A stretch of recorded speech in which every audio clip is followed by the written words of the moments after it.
All right, what's going on, everybody? It's Friday. Got to be careful how I say that because in my house, we don't quite say it that way. We say it a little more robust.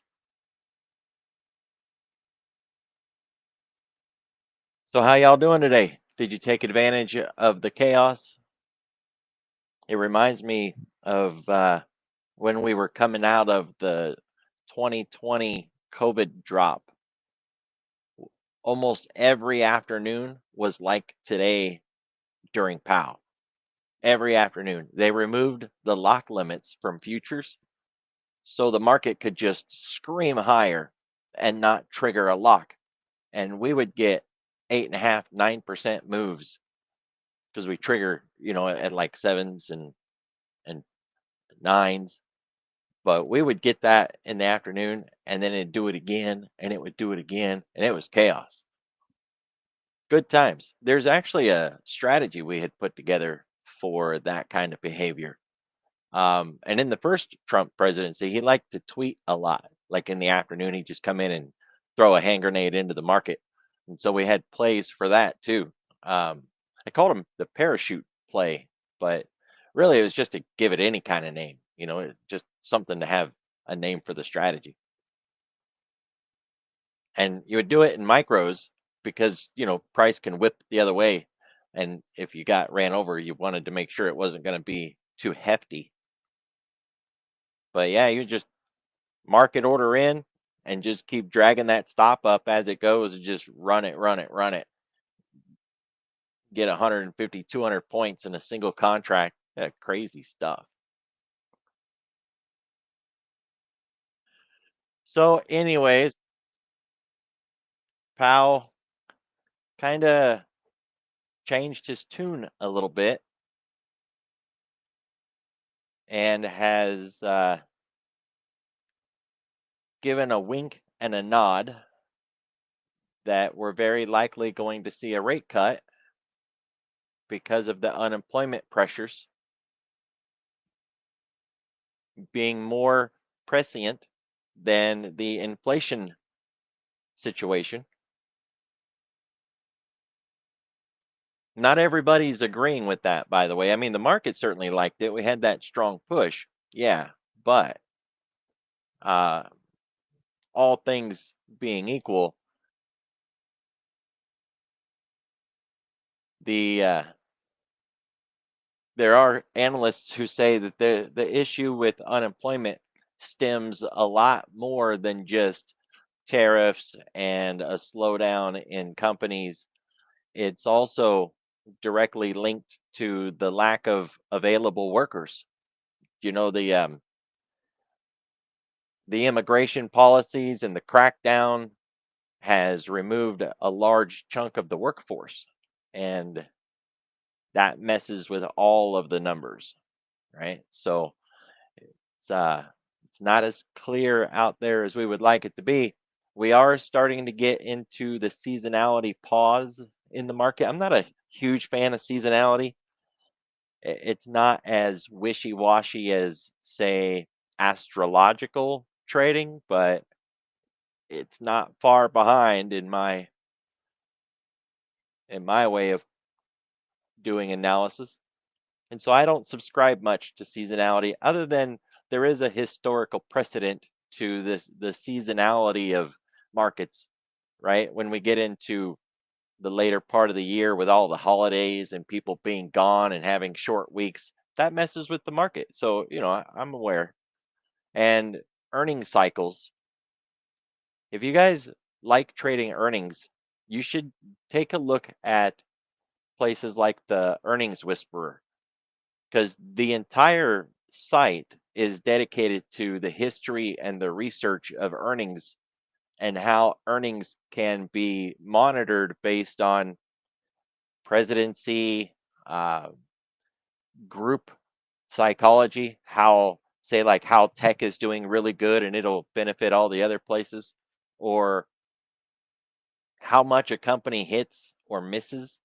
So their background in earnings data is fantastic. I mean, they really bring something extra to the table. If you like to trade earnings, it's worth the money, right? But that's the thing though, it's not cheap. And if you are not really a earnings kind of trader, maybe you just want to dabble a little bit here and there, it's not worth it. It just follow them on Twitter and get the free stuff that they put out. That's more than enough. So you got to kind of weigh the pros and cons on it. But I was doing some research a little while back about Earnings Whisperer, by the way, because I was looking for something cheaper. They're good, but they're pricey. And so I found something that was very similar to it, almost had the same name, like somebody was just trying to run a knockoff of the same company. And it was called, oh shoot, I'm probably gonna have to Google it again because I don't see it in my links here.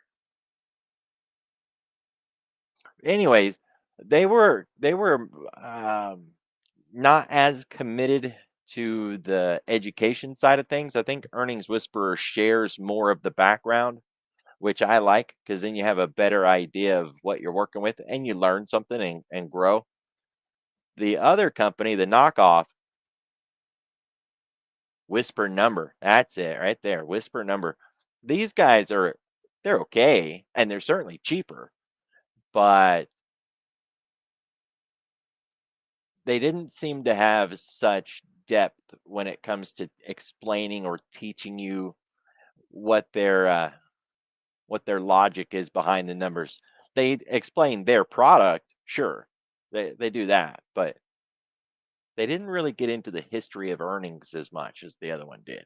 So if you haven't heard of these guys, it's just called a Whisper Number, and I think you'll find it cheaper, but you still get a lot of really good research.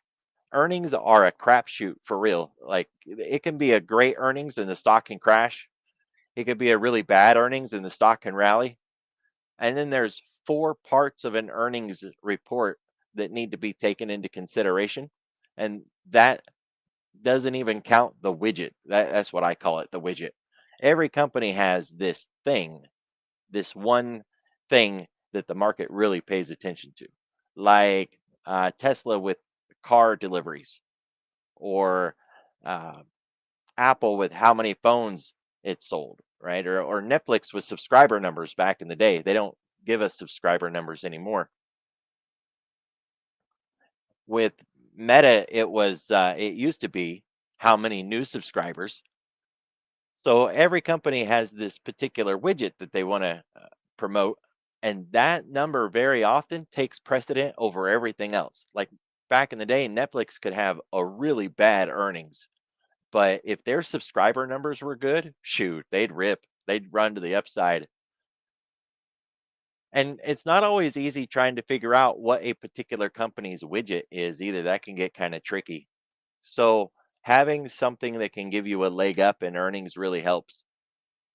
And then, of course, there's the fundamentals. I've never been a big fan of trying to map out, the earnings per share and running the calculations myself and seeing how good a company is doing. I'm really not interested in that sort of stuff.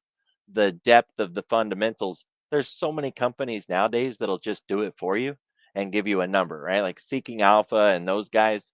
You can go over there, Investors Business Daily, and they'll just lay it out for you with their own little proprietary numbers showing how their earnings is good or how it's slipping. And that to me has been good enough. Even TradingView has reasonably decent earnings data built right into it, so that we can go in and take a look at something like Apple. Well, let's get on a different screen. Let's try this one. So here's Apple. We can go and look at something like that and just open up the sidebar and we can see, their stats, earnings, the projections and the outcome, plus upcoming earnings with earnings dates, dividends, income statements, all from right there. And I think that's really handy right off the bat without having to do any work. Performance on the year is really good too. And then, of course, everybody's got that seasonality. A buddy of mine had coded a Discord bot that would allow you to run a search, say like Apple, and it would show you the buy rating on these technicals with just the same widget right there, that same picture with a graph between strong buy, neutral sell, strong sell, and all you had to do was call it in the Discord and tell it the time frame. Man, I loved that thing when it was working, but that was like 5 years ago, and Discord had a major overhaul in how the bots worked, and he went incommunicado. I haven't been able to reach the guy. He's in Germany. Haven't been able to reach him for a long time, and so I don't. It ain't fixed. But man, that was a really cool bot. It was nice just being able to do that. These little graphs is funny. I had somebody talking to me about this when they were newer. They had been using it for a while on their own before they had joined the Bullish Bears. They just didn't know anything, and they said they were trading with this. Right, just set it to whatever time frame you want, and I don't know how good that would be on the intraday, but if you have nothing, then this is better than that, right? Anything's better than nothing, and sure, I mean it was working out for him. It's just taking, like in the oscillators here, it takes all of these and summarizes it into a signal. Or the moving averages, it takes all of these and summarizes it into a signal. I mean, it's kind of neat, right?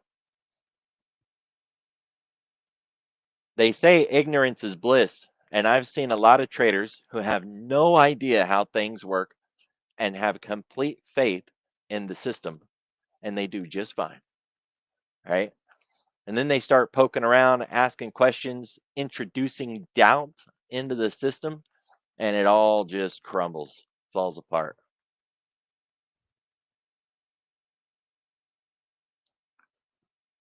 So we're going to finish up what we were talking about yesterday, just because there's really not too much left to it. And once we get done with it, then it's out of the way and it'll complete part two to what we were working on. So we were covering the morning briefing and the things that we look at in the morning briefing. The last chart we were on was this one here. And this is a 10-day, 30-minute volume profile with TPO. The left one in green is the actual volume profile, and the one on the right in blue is TPO. TPO is time, price, opportunity. That just seems to confuse people. So the way that I like to explain this, which isn't exactly perfect, but it gets the job done, is just think of the green one as volume, the actual total number of contracts traded, while the blue one is how many trades took place. Because you can have 5 trades with one contract each, and then you'd have 5 volume, or you could have 5 trades with 100 contracts each. And so you'd have, 500 volume, but 5 trades.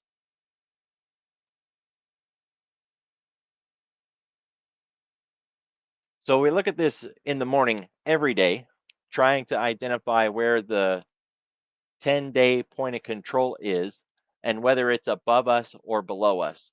Now, a couple of things I want to point out about this is when you're looking back and you're like, oh, wow, look at that. That was acting like a really strong support.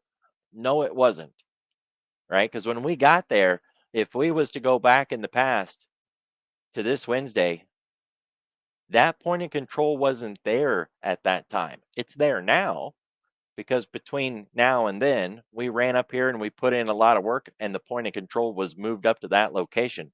But back then it wasn't there.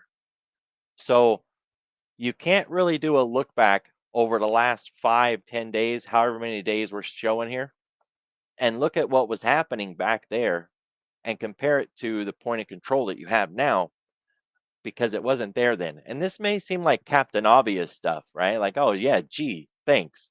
Like I didn't know that. But I'll tell you what, you would be surprised how often people don't catch that subtle little nuanced difference that to that point of control wasn't even there then. So price was not responding to it.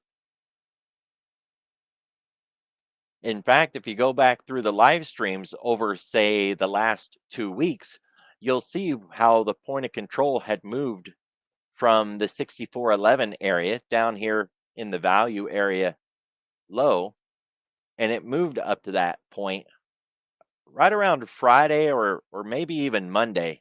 It feels like it was Monday. We came in and I was like, "Yep, hey, look, we got that move in the point of control." That may not be right, but I think that feels right. So I just wanted to point that out. If you look back on a profile that is like this 10 days back, 10, 20, 30, whatever, keep in mind that that profile's point of control wasn't there then. And the only thing you really want to focus on with that point of control when you are looking at this screen with this many days back is where we are now in relation to it and where it could potentially go next. So we spent some time down here over the last 3 days. And unless we put in a lot of work up at our new location, unless we stay here for a while, 2 or 3 days, then the point of control is very likely going to drop down here and it's going to be underneath us for at least 1 or 2 days. We didn't spend a lot of time here, so it very likely won't be there for very long. And it doesn't honestly have to move at all if we stay here and build this out. As we remove candles from the left and put new candles in on the right, if we can maintain that balance, it'll never drop down there at all. We just have to see how it goes. It would be hard to conceive of us staying in this 32-point range here. So I don't think that's going to work out, but we'll see. So in the mornings, we drop by this and we look for these shallow areas. You can see in the profile how it gets really shallow there. That's what we call air pockets of risk. Price tends to move through those shallow areas really easy because there's no resistance there. There's no footprints. And of course, that goes both ways. We can move through those shallow areas really easy. And so we try to identify those in the pre market. If we get a breakdown or a breakout and we have those shallow areas that we can recognize, where's the bigger target at? We wouldn't aim for the smaller measured moves. It'd be nice to say we also look for patterns in the profile, but I got to say, more than 50% of the time, more than that, probably 60 plus percent of the time, we don't even have a decent pattern out here. You get the classic patterns, capital P, lowercase b, capital D. Those are the big ones. And then, although it looks like a B, it's actually just a double distribution. All of those classic patterns, we don't get them very often here on this 10-day. A lot of times it's just muddy water, just looks like somebody chewed some bubble gum and just spit it out like a big wadded up piece of bubble gum. So that's not helpful. And then we have this chart. This is also TPO on the right in blue and volume profile on the left in green. I don't have multiple days of TPO showing. I only have the single day, but I have the multiple volume profile showing so that we can identify these previous points of control. Now, I've been thinking about carrying forward the TPO point of control as well, because we don't right now. We only carry forward the volume profiles point of control, but we could, right? Especially when you just say you add another chart and start to stack them up. It wouldn't hurt anything. It'd be all right. But oh, I don't use it much. I know it has a lot of value to it. And there's a lot of ways, like Marziti was showing, how you can do preparatory work every day by using these profiles. Like, where's the profile for the week? Where is it for the month, the day, last week? And then you lay that out as zones and levels. But I don't use it that way very often. I've done the work. And when you do the work every day, every day, every day, and you got all these lines, what I found was that a lot of times we were nowhere near those lines, and so they weren't helpful. Or I had so many darn lines that price couldn't even go anywhere without having another line to hit. And so we wasn't really getting much out of that either. So now I just really pay attention to the untouched point of control like this 6220, 6420. It's hit now, but it wasn't hit in the pre-market, right? When we were back here, that was just a line over our head. So we've hit it now. We ran right through it, and we paused and struggled at that level, but we just kept on going. So Monday when we come in, I'm going to end up deleting it. I'll leave it on there for now, but that's really the only one I carry forward. But on this screen, it gives us a chance to look past what we've been doing in the last couple of days. And in the pre market, it gives us today's profile in the pre market and it gives us something to work with. If there's been big moves or if there's been a drop like this and we can see this real big volume shelf down here, that would have been really insightful. We didn't have it, but you won't know if you have it until you look. So it's one of the things we're looking for is, hey, what happened in the pre-market? And is there anything in the profile that shows us that they were defending the top, defending the bottom, lack of participation, just a classic D shape. What's going on, and does it match with the TPO in the pre-market? And then we carry forward that point of control if it hasn't been hit, and we kind of look back for shallow areas or classic patterns in the previous 5 or 6 days that may come into play if we run higher or lower, and then we're done with this chart.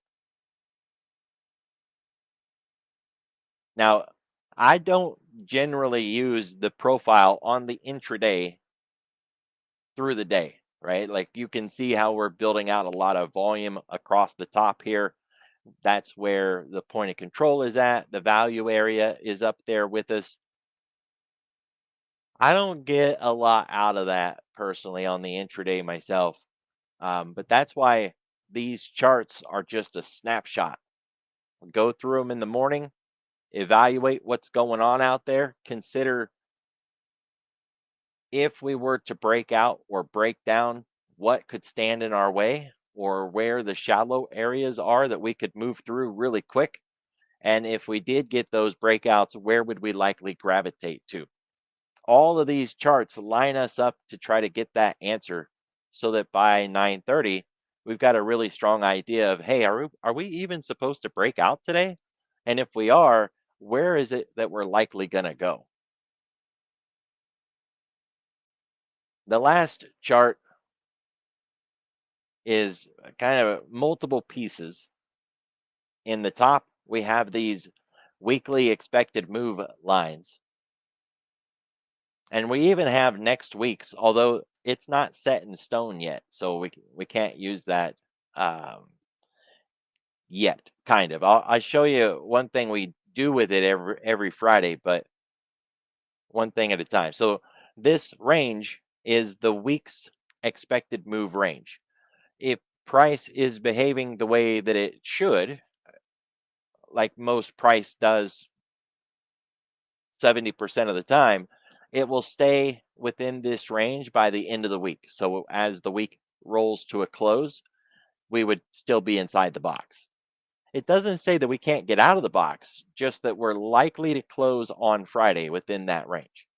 70% of the times, that means 7 out of 10 weeks. If we were to count back over the last 10 weeks, we should see that price closed inside this range 7 out of the 10 weeks.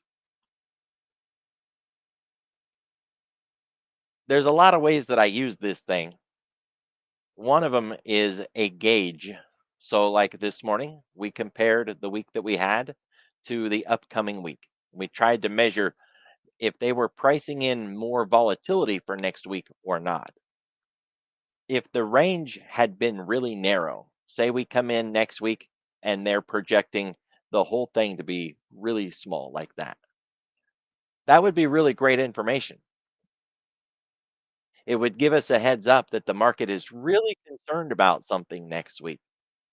And I know it might seem counterintuitive to say it that way, but these levels are based on volatility. Time and volatility are the ingredients that it's made out of. So if there's a lack of volatility next week, the range will be really narrow. And if we have, say, a 3-day week next week, then it would also be really narrow, right? But next week's a 5-day week, and the current week was a 5-day week. So when we compare these two, the time is the same. The only thing that would be different is how much volatility is there. And if it's really narrow, that implies a serious lack of volatility. That doesn't mean, well, gee, I guess they're not worried about nothing. Look, they have no volatility priced in next week. No, no, no, no. The big events suppress volatility. It's kind of counterintuitive. So if next week was non-farm payrolls or FOMC, CPI, PPI, we'd have very likely have a much narrower projection for next week. The first time I ever heard somebody say that FOMC is volatility suppressing, I thought, what are you broken? Seriously, have you not seen the way price moves on FOMC day? It's like the biggest move in the whole week, in the whole month. So I really wanted to argue with them when they said that FOMC was volatility suppressing, but they weren't wrong. And they weren't talking about on the day of FOMC when Powell's chipping his teeth and then price moves. What they were talking about is when we know a big event like non-farm payrolls or FOMC is coming, for the 2 or 3 days in front of that event, price will kind of stall out and not really do much. And so we get those narrow ranges projected for the week because the market's saying, yeah, it's likely that we're not going to do much for at least 2 days. And so the range is smaller. Well, that's a really good heads up. I can't tell you how much money I've made from that sort of logic where we look at it on Friday and we realize, hey, next week's supposed to be really narrow. And we know looking ahead that it would be something like FOMC and non farm payroll, something like that. If it's not showing, like this week, the range is pretty much the range that we have for the week that we just went through. There's not anything showing out there, which is fine, right? If we compare the two, next week's actually got a little bit bigger of a range than the range that we just went through this week. So that's not too insightful on its own, but we won't know unless we look. And this isn't set in stone yet. It can still move. We got an hour and a half left in the market. While I'm not expecting it to change at this point, it could. So over the weekend, um, you get a chance to come in and look at it and see where it's at. So we look at this every day to see where we're at within this range. Are we, near Friday's close? Have we reached the edge of the expected move? And if we did reach the edge, what are we doing with it? Did we turn around, come back in? Have we continued to drive further away from the range? Because it helps us have a better idea on today's trading where price is at. Is it still within the boundaries of what it should have been doing, or has it completely escaped that zone and ran away on its own? To be fair, you can use this on anything, right? You can use it on Apple, whatever. But to me, it has the most value in sector ETFs and the indexes because those are mean reverting products. Apple, Google, equities, things like that, they're not mean reverting products. So they're not designed to behave that way. So that's the first part. We look up there and on Fridays we do the measure for next week. Then we have this down here. Now I ended up having to build this. So I think there is versions of it on TradingView. Pretty sure there is because I built all of these for TradingView and I shared those out. But what we're measuring here is how far is price from the 10-day moving average. So, think about a daily chart with a daily moving average, just your basic 10.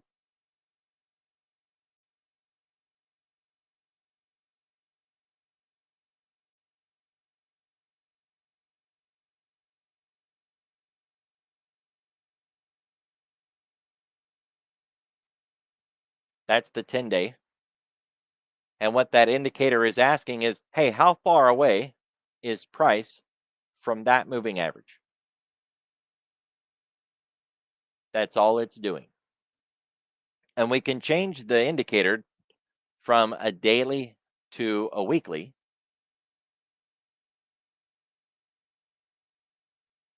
And I swap back and forth during the live stream. We look at both and we can look back. Every market has a relationship with its moving averages, which is why it's frustrating when a new trader says, hey, what's the most important moving average? For what product? Right? Because Tesla is going to have a different relationship with its moving averages than Apple is, or the ES, or the Nasdaq. And then on what time frame? You never know what moving average is important for what you want to trade until you go in and you look at the different moving averages to see which one it respects. Some markets don't respect moving averages at all. They just doesn't care. And then others really have a strong relationship with moving averages. For the S&P, the 10 is really valuable to me. So I look at the 10-day and the 10-week every single day. I'm constantly looking at that thing. So what we do is we evaluate how far away we are from the 10-day and the 10-week, trying to answer a one serious key question. Have we moved too far, too fast? And when we answer that question and the answer is yes, then the other question comes in. Does that mean we're going to mean revert? Go back the other direction? It's hard to expect mean reversion if we haven't stretched to the edges yet. Right? Think of the bungee jumper. If you don't fall far enough to really stretch the bungee cord, then you're not really going to whip back the other direction very far. Right?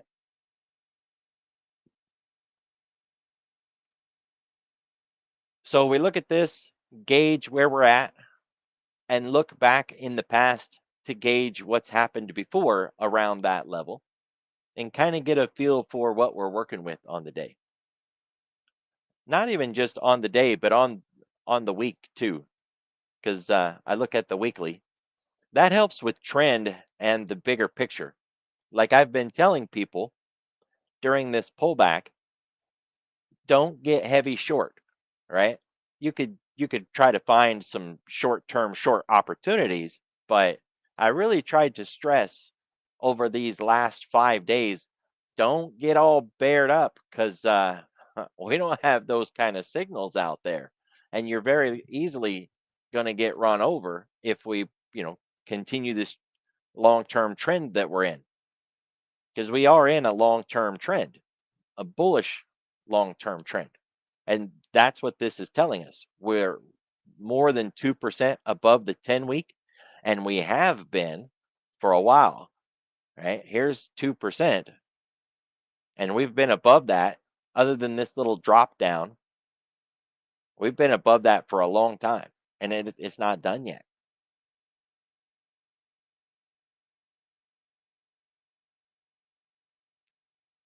This one also can demonstrate mean reversion properties.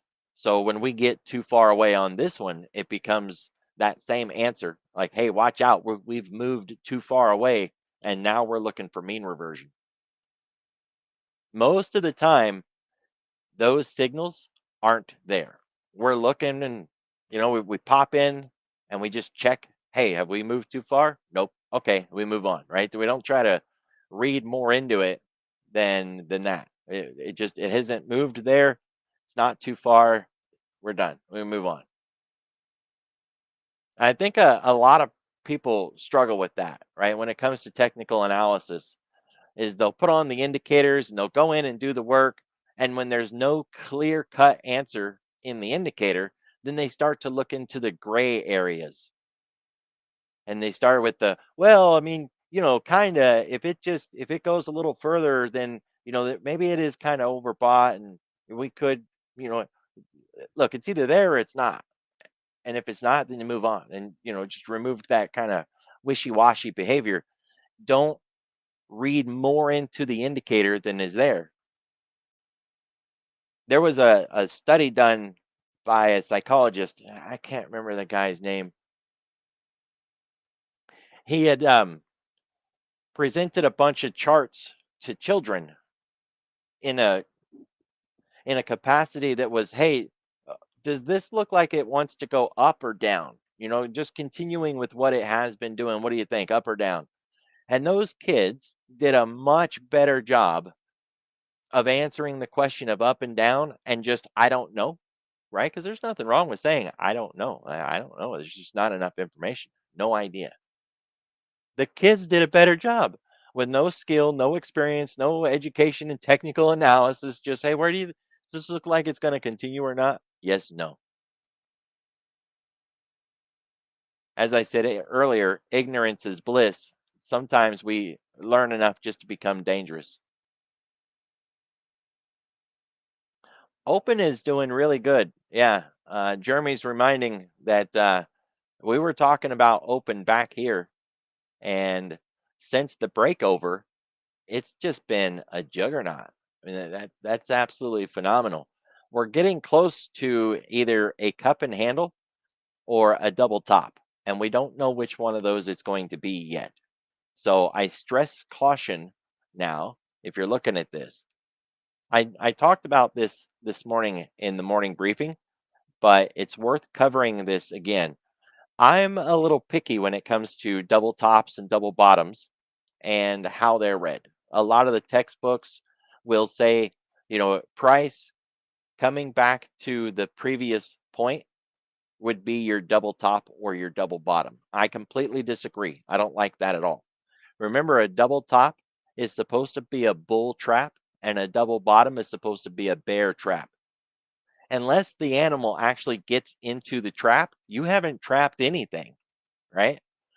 If you've ever tried to catch an animal with a trap and you've seen it walk up to your trap and smell it and walk around it and pee on it and walk away, hey, you didn't get the animal, right? You didn't trap him. So if price comes to the line, but it never actually goes through the line, then you didn't trap any bulls or bears if it was the other way around. You didn't trap anything. But a cup, on the other hand, would do exactly that. It would match the levels and then it pulls back and it continues in the direction that it should be. So then you got a cup with a handle. So cups are bullish, inverse cups are bearish, double tops are bearish, and double bottoms are bullish, but they have to trigger correctly. So if I see price come up to the previous level and overshoot that and get up into like 111, 1236, and then it reverses, I like that a lot better for a short. And I'm less confused about, hey, is this a cup and handle or a double top? Because I know exactly what it should be. And this week, we had that sort of example on the ES, I believe, is where we were looking at. Where were we? We were like on the 5 minute.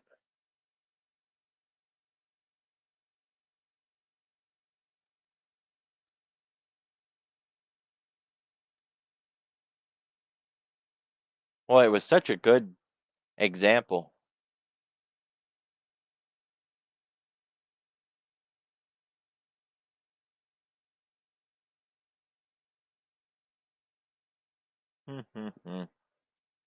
I guess you'll have to catch the replay. No, here it is. This will work. This isn't what it was. It wasn't here. Nope. So, anyways, when you have those double tops and double bottoms, since it is a bear trap or a bull trap, depending on right which direction we're going, you should see the activity that actually confirms that you trapped a bull or a bear. Let's use this from yesterday. In fact, this might have been what I used in the morning briefing. Yeah, I think it was. Okay, so at this point, that's your low. And now we're coming back down to that same low, right? So that would be looking at, hey, is it going to be a double bottom or is it going to be an inverse cup and handle? And before it breaks through, we don't know. Maybe it'll break through, maybe not. Once it broke through, it got into the 111. Perfect. And then it flipped and it went back up. Exactly what it should do if it's a double bottom. The best part, though, is look at these three or four really strong green bars there. That's the bears getting their heads ripped off and they're puking out of their position. Their buying to close adds to the buying that already fueled the reversal, and it's everybody's buying. The bears are buying, the bulls are buying, everybody's buying, and you get that rip back in the other direction. That's what makes it so sweet, right? It's the immediacy of the move with no screwing around. Because what I don't like, here's one of those little micro double bottoms. We'll use this for an example. What I don't want to see is price getting all stalled, really not trying to get back in the other direction. So we have the double bottom, we exceed just a little bit, but look at that follow through. So weak. If you were trying to trade that and you got in, you're getting challenged. Price is coming back against your position. It's trying to wick you out. You don't have any of that fuel or fire, no push, no drive. I don't like that. I don't want anything to do with that. Did it work? Yeah. I mean, we eventually got back to the top, but that's not what I want, especially when these patterns play out on multiple time frames. This could have been a daily or a weekly chart, and we would have had daily or weekly expansion bars like that. That's the kind of stuff I want, right? So I just thought I'd point it out. We talked about it in the morning briefing this morning. Uh, the textbooks do not agree with me, by the way. The textbooks will say that it's not a double bottom because we did exceed the previous level. Well, that doesn't really make sense, right? I mean, y'all have been around for a while. Price just doesn't stop on a dime perfectly, right on a line, just because somebody drew a line, you know?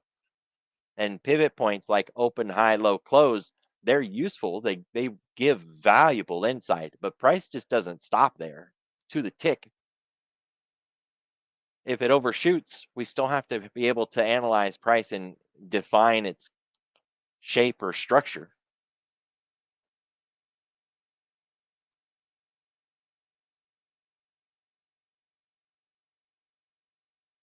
That's a nice continuation in open, by the way, on the intraday. You said drive up, good clean consolidation, TRB back to the top of the day with a nice breakout on a Busby and a continuation again. Do you understand the words that are coming out of my mouth?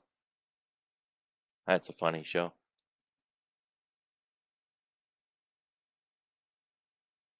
TRB, trendline breakover.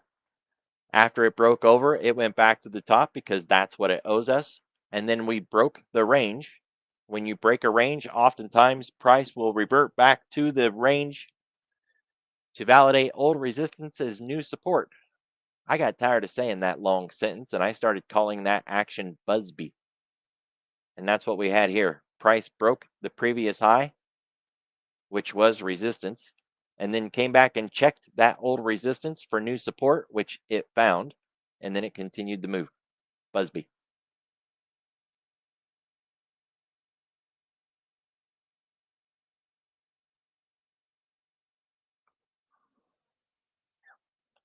So those are the charts that we use. I go through them every day in the same order. looking at the same things and trying to answer the same questions. What happened while we were sleeping? What do we have on the table right now? And if we break out, where are we going? Along the same time, we're trying to answer the question of, "I- are we even supposed to break out today?" Sometimes we don't have the answer, right? By the end of the stream, like, I don't know, maybe we break out, maybe not. I have no idea. And that's fine, right? Because you're not going to have an answer every day. But man, the days that we do have the answer is so much better. So much better. And you might have an answer at the open and then be completely wrong, right? And that happens too. Or you was right and the news hit and broke all the analysis and then it didn't matter anyways, right? Everybody was wrong. So you're not going to get it right all the time and you're not going to have an answer every day. But we look every day anyways because when we have the answer, the trading day is so much better. It's so much more guidance. And I teach it in the stream every day because the goal is to get you guys to the point where you're doing your own morning briefing. Stock traders would want to use the same steps, but with different charts, right? So instead of ES, maybe you're using SPY or QQQ. It wouldn't matter, right? It would matter to you, but it wouldn't matter what you're using. It would just matter that you're doing the steps.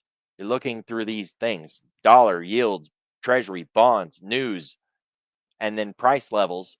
And if we broke out or broke down, where are we going? You can do that work consistently. You'll get better at it. I've been doing the same charts for, I don't know, like 5 years now. It's the same charts every day, 5 years. They don't change. Maybe I add a tool or I take a tool off from time to time. But if you do make changes, make one change, run it for a while, see how that changes things, and then change something else if you want to. If you change a lot of things all at once, you don't know what is affecting the change, the outcome that you get.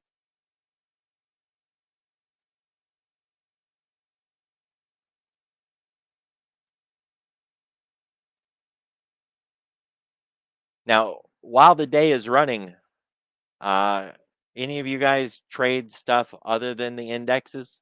Like looking for things on a scanner, trying to identify tradable opportunities, or is everybody just trading the indexes?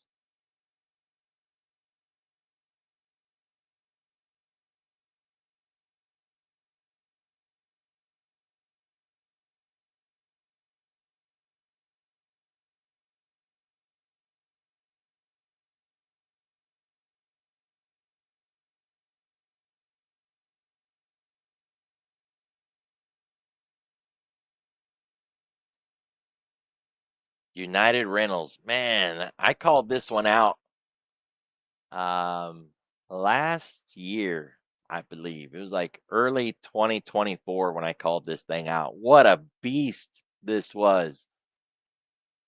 United Rentals is a monster, man.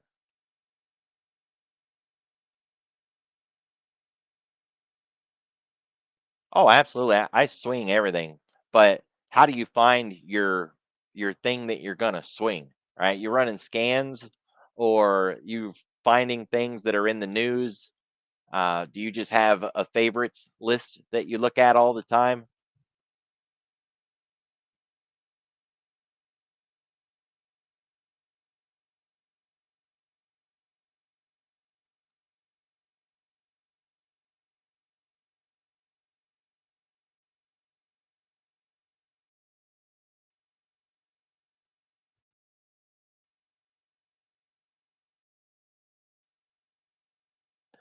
I do like my favorites list. Um, that can be a little bit of a trap, right? I have fallen into the trap that I only look at my favorites and then I miss something really good that's happening as a theme because I wasn't looking anywhere else. Like I was late to the UFO scheme,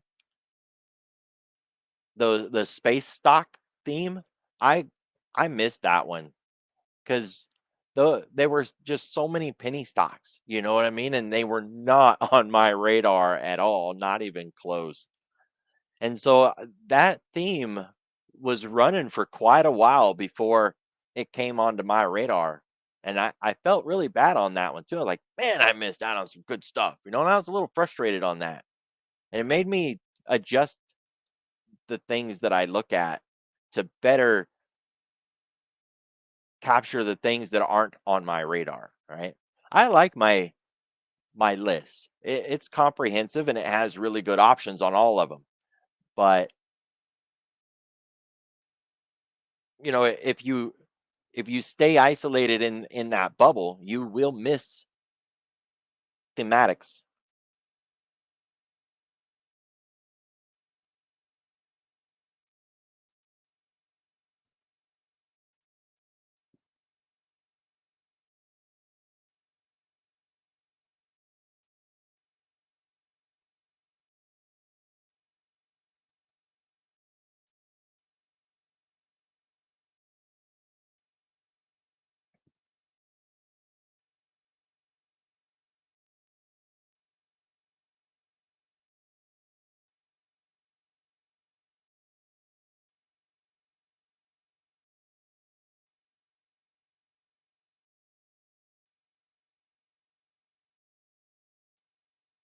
So we have a couple of things that need to be covered. Um, a while back, we put on an XLF trade, and that trade has been rolled since we put it on. If you didn't roll it, then you've already closed the short leg and you're just in a long call now. If you rolled with us, now you're in a short call credit spread or a short call vertical, and it's completely in the money, and we need to manage it today, right? So if you guys have that XLF trade, it has to be closed before the close. Those options are in the money, and you're going to get assigned. Now, the trade was winning, and then we had this big drive, this big push up. And so now we're down $18. Now we can just, you know, leave it at that, call it a day, close the trade, take the loss. We could. But I say, let's do something with it. So I'm going to roll the long call first out to September. Let's shop around a little bit. What I'm watching for is down here how much money I have to pay or collect for the trade to get filled. When it was deeper in the money, I have to pay more. Now that I'm moving out of the money, it's turned into a credit. So 55 looks good. They'll pay me $29 in credit. My max loss is 24. That would extend the calls out there, maybe 55 and a half, right? How much we get here versus here. Yeah, like that. Notice the max loss didn't change, right? That you guys might not have caught it, but here we are at 55 and a half, $39 in credit. And here we're at 55, $29 in credit. Max loss is still 24. We would have to drop back to right here before the max loss gets bigger, right? So anything out here, it's still going to be 24. That's kind of nice, right? All things considered. If we wanted to get, say, 55 cents in credit, we could, and we'd still only be risking $24. So let's get back into a normal area. This has got a lot of open interest, not really a lot of volume, but the open interest looks good. Decent credit. It's the 56 strike, and this blue line, it's a dashed blue line. That's a one standard deviation within the options curve, right? That's your bell in the bell curve. The orange bar here is the average expected move range of $1.41, right? That's what that is. So I like how this platform has those things built in there. Thinkorswim gives you the same information, but it doesn't show it on the options chain. You have to go over to the analyze tab and turns into a big mess. So we're looking at buying a call just outside the one standard deviation band and we're going to do it by getting paid for it. They're going to give us credit. I like that, right? I'm going long call, buying a call, and they're going to pay me to do it. Sounds good. Let's do it. So we'll try to get that filled instantly. Hey, if you're following me on that one, try to get more credit. I filled almost immediately with that. Bump your credit up, try to get more. So that deals with the long call. Now we got to deal with this short call. I rolled into September 19. I would like to have a diagonal again or a calendar. So I don't want to roll this one into September 19. I want to go in front of that. Maybe September 12 or September 5 or even the 29th. So let's roll to 29 first. Just take a peek around and see what we get. They're offering $11 in credit for 52 and a half. And I don't really like that. Remember, we're at 54 and a half on the other one, right? Let me make sure I said that right. Excuse me, we're at 56. So I don't want 52 and a half with a 56. It's a bit much. Smaller accounts are going to struggle with that number. So let's bring it in some. Well, that brings us into debit. So you got to watch that number down here. If we come too close, then it turns to debit and we got to start paying money. So let's back it off. $11 in credit at 52 and a half. Well, we might just stay at 52 and a half. If you're in a smaller account, you might have a hard time doing that. Right? This $1, $2, $3. It's $3.50 at $53 a share.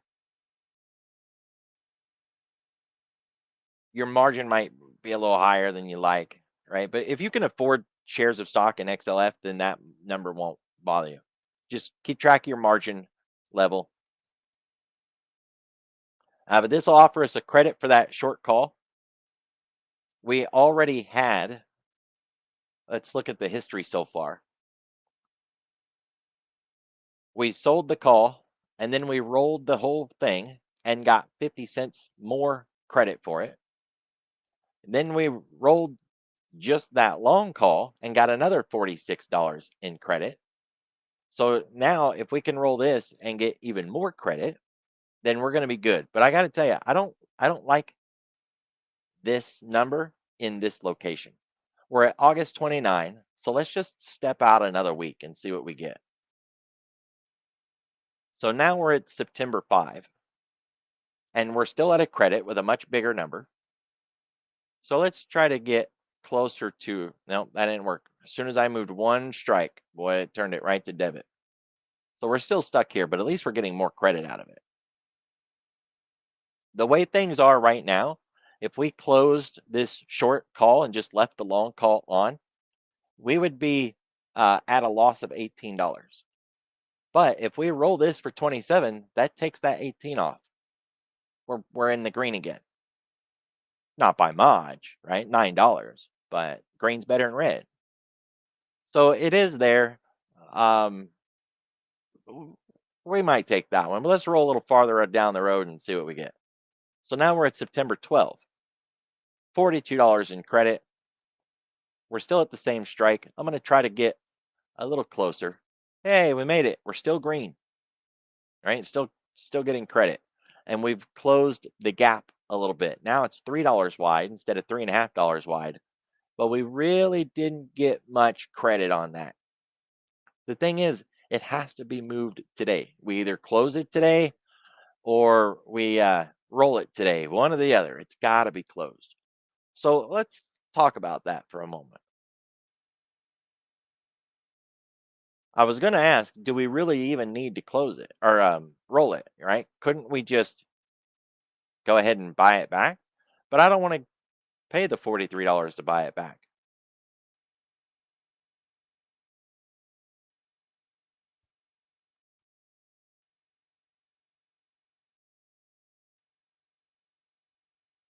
We needed to update the other side to recognize the long call that we're holding out here. And sometimes it just does this and doesn't find that other option for a little bit. We've got time, like an hour and 3 minutes. Just let the trade that we put on kind of settle in the system. Sometimes hitting enter down here helps. It's still not acting like it found it yet.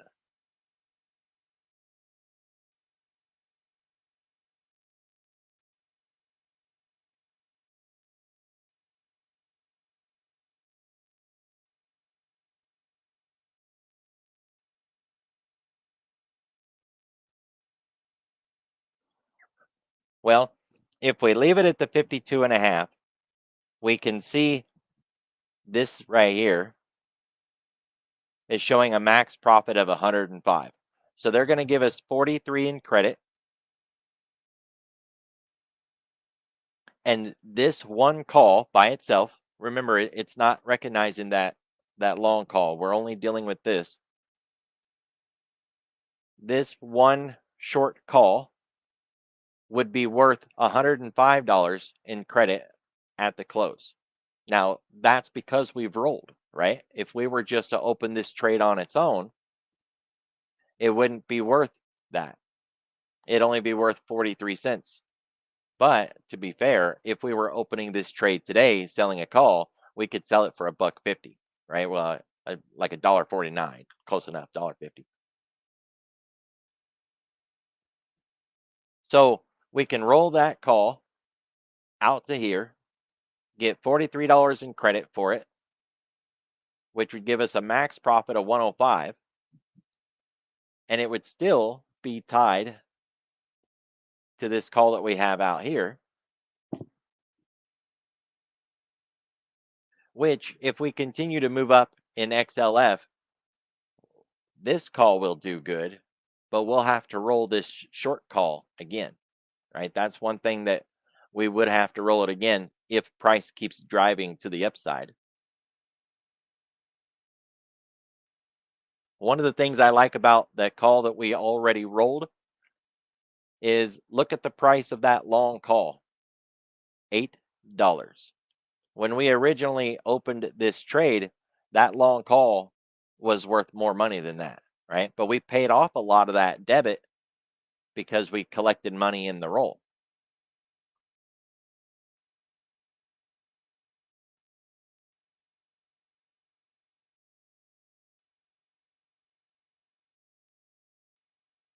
So I'm thinking September 12 looks pretty good. I don't like that we're at the 52 and a half. I'd really like to get a little further out. So I think I'm going to take 653. You could take 52 and a half if you want. I really don't recommend paying the debit. Honestly, you could. You can see how there's still profit in the trade if you did. You're not going negative. But if I go too far out, see how the profit now is negative? Well, that means no matter how the trade works, you're guaranteed to have a loser. And that's not even close to what we want, right? You don't want to put yourself where you're in a situation that says no matter what happens next, you're going to lose.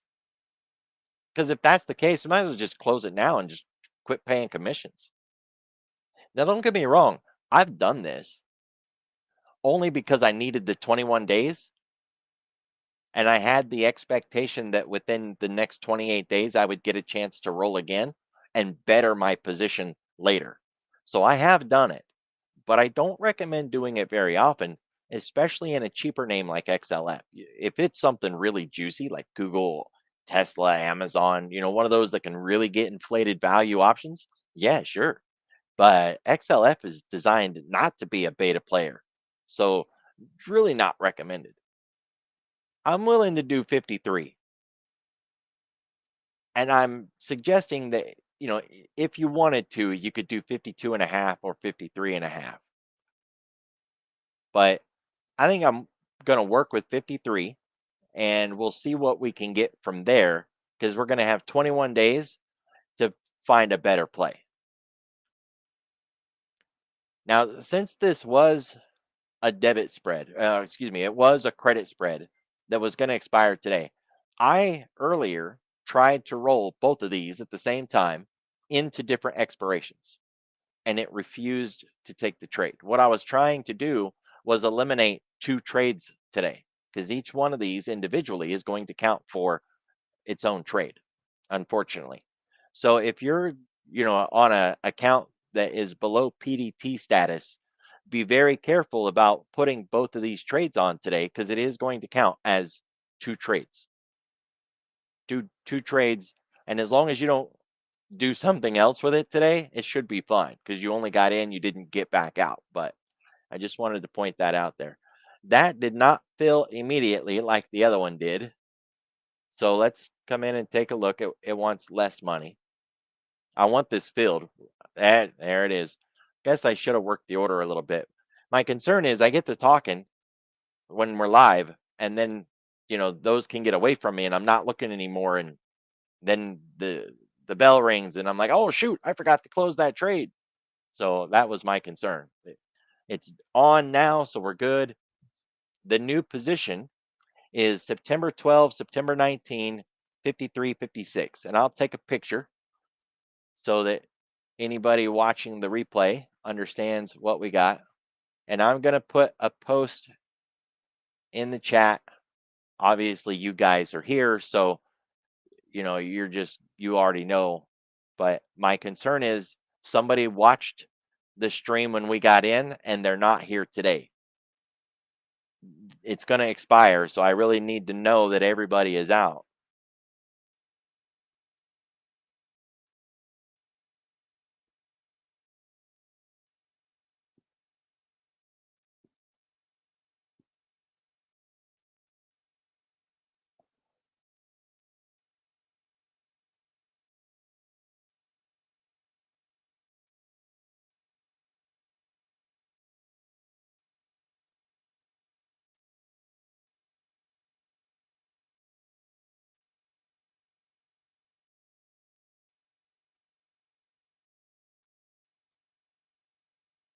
All right. So we now have a total of 85 cents in credit. The trade is short, right? It's opened for credit, I guess is a better way to say it. So the fact that it's valued at 104 puts us at a negative. We're down $19. But we got time, and I think this will settle out, and we'll have a chance to do something with that short call relatively easy. So that manages that. The other one is this Apple diagonal that we've got. That one's doing a lot better. It was up 570% earlier today, but after the move juiced that short call, and that kind of knocked the value down. Now it's only up 542%. Still, the short call that we sold for 324 is worth about a buck 50, and we can buy that back. That's $170 of profit right there. The problem is we bought a long call at 330.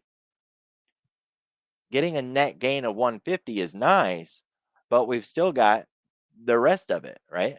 It's like 130, $180 that still needs to be dealt with. 330 minus 150, that needs to be resolved. So we still need more money. I'd say we close that short call and we sell another short call, right? That'll give us a chance to try to make more money.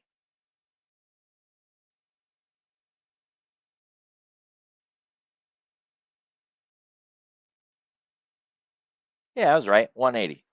Let's try to find something that's worth 180. We don't need to mess with that yet. We just need to look around, get back to Apple. Do it. So November looks pretty good because we've got a December long call at 265. We need to stay below 265, and we need about a $1.80 in credit. That's easy, right? Everything in here below 265 is worth more than $1.80. Look at these. Here's our line in the sand, the 265, which has a lot of open interest on it, by the way. We need to be above that. So anything out here, and really anything we sell other than that 260 itself, anything we sell is good. So I say we close the one we got, lock in those gains, and then we come in and we sell a call in the November 21 expiration using something like the 255 or maybe the 250. That's going to give us a new diagonal, but still a diagonal.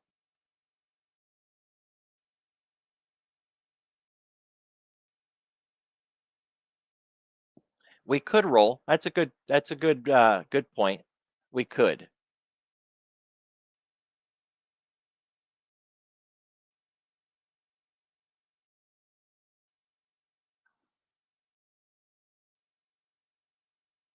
So here in this roll, they're offering us $100 in credit, and that this one option would be worth $422 if it stays out of the money and goes to zero. It would be worth that much. So we can extrapolate from that value. Let's just bump this to 100 for some easy math. If we sell this for 100 and we max profit at 424, then the original was opened at 324, right? 324. Imagine that. We originally sold the first one at 324. They're going to give us another $100 basically, which would allow us to now have a short call that's worth 424. I like it. We're getting some of that money back, right? But it still leaves that issue that we have to net those gains. So we could do the roll. We could. I'd like a better strike too, honestly. You see, there's a lot of number at that 265, a lot of volume and open interest, 40,000 contracts. Where we're at, it's got some decent open interest, but not a lot of volume. We won't get a good bid ask spread. And if we drop back, we've got a better volume, lot better volume, but now we're getting less credit, right? Actually, no, look, we got more credit. Um, but we have a bigger margin to deal with.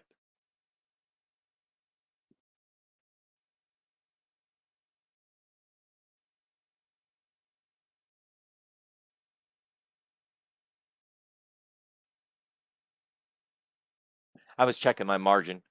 If that was going to exceed my margin, it would have popped up and said, "You can't do this."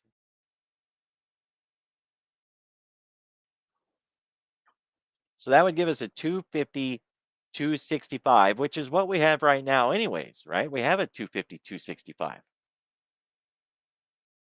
So we're just bumping out a month and getting another basically $200. And it positions us on the edge of the implied volatility average up here. Where's that next earnings at? Usually they have the earnings bar up here and they don't have the earnings bar. Before we go and look, let's see if we can spot it in the IV. 26, 25, 25, 26. Uh-oh. Looks like we're rolling right into it. 91 days out, November. Apple's got earnings in November. Let's go see. Maybe I'm wrong. Come on, wakey, wakey. There you go. You can do it.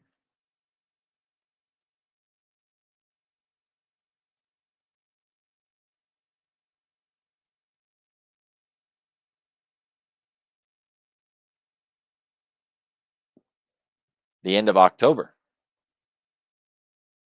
Close enough to November, I guess, but I would say I'm wrong, right?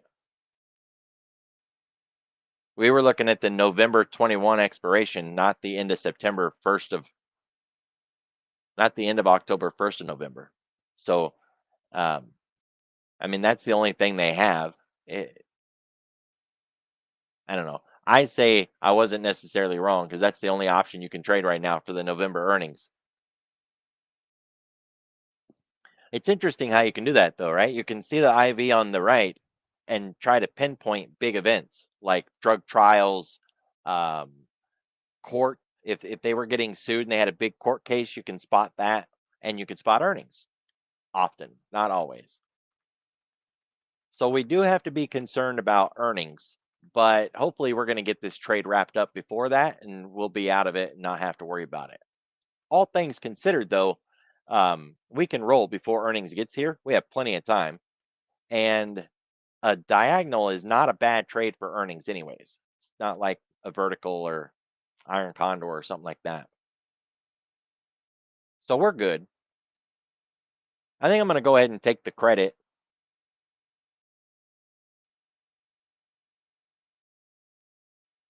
Oh, if you're following me in that trade, bump the number up. Try to get more credit. That filled way too fast. Just giving it away today.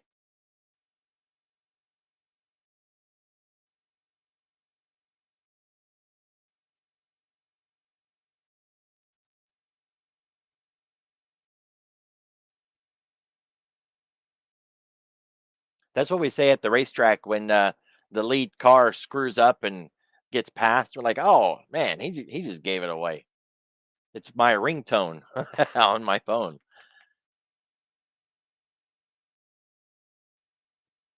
So, okay, that manages Apple and the XLF. Those were the two that I really wanted to get done in the stream today because, yeah, that needed to be done. And I'll tell you, I got another position that needs to be worked, and I was going to record this for somebody, but I didn't get a chance today. So I'm just going to do it with you guys, and then I'm going to refer him back to the video. It's on my Fidelity account. And this will be a good learner for you guys that every broker does the role differently. And we've kind of talked about that before, right? Like you have to know when you go to roll on your broker, what is it showing you on the roll? Is it showing you what your new trade is going to be? Or is it showing you what they're going to give you that will now be applied to the trade that you already had? And that's what Tasty does. It was showing us $2, right? And our new position is not $2. $2 was applied to what we had already paid, and now we got a new position. But on Thinkorswim, for an example, if the trade said $2 and we were to actually hit the trigger, $2 would have been the new trade position. That would have been the outcome. So I really don't do complex options on my Fidelity account. I basically just buy stock with it, and I will sell calls from time to time if the stock is a bit of a dud. But that's really about all that I do when it comes to options here. But I do have somebody who does all of their trading on Fidelity, and they're rolling, and they don't know what the hell they're doing, right? And I'm like, well, I don't know. I've never rolled here, so I don't know what it's showing you.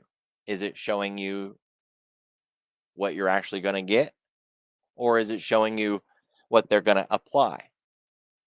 So I went in and put in an ONDS trade, 100 shares. I sold a call.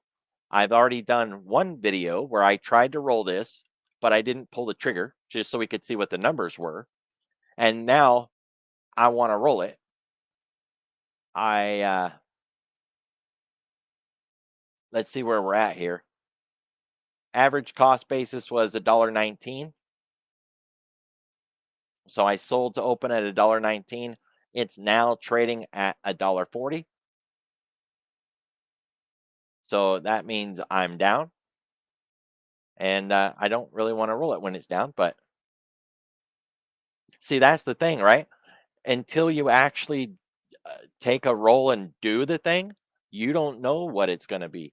And that's what I've been trying to tell this coaching client that I'm working with. Like you got to roll it to know. Well, he has been rolling, but he don't know what he's looking at, right? Like the guy's just like running down the middle of the road with a blindfold on and has no idea what he's doing. So I've been recording. I did a video showing how to do the roll, but until I actually roll one, I don't even know what the answer is. So let's go in and hit roll. My original position was $1.19. Always check numbers, make sure it's looking at the right account. It is on the right account, the right symbol. Got your bid and ask volume up there. It's going to buy to close and then sell to open. And it's asking for the expiration. I don't necessarily need to go to another expiration. I think just staying right where we're at is fine. So I'm going to just stay here. I sold to open the $4 call. So let's try a 450 because I just want to see some numbers. That is trading for a debit. Don't want a debit. So let's go the other way. 350. That is also, there's a credit. So they're offering me 20 cents in credit for a 350 strike. All right. I'm pretty sure that's what they were offering me the last time I did the video too. But here's the thing. We don't know what we're actually going to get, right? Until we pull the trigger, we don't know. I do know that the original trade started at 120. Basically, I'm rounding up, but 120. And if it does it Tasty's way, then this credit will be applied to my original credit and will go to 140. If this is doing it Thinkorswim's way, then my new position will literally be worth 20 cents. That sucks, right? To have a trade that was worth $1.20, now it's only worth 20 cents. And I moved my position from the $4 strike to the $3.50 strike. That's really going to bum me out.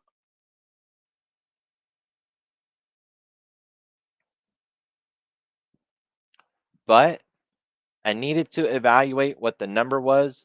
I forgot, honestly, that it was a December option, anyways. I'm not going to roll it today. I don't like the position that we're in. I think we can just hang out a little bit.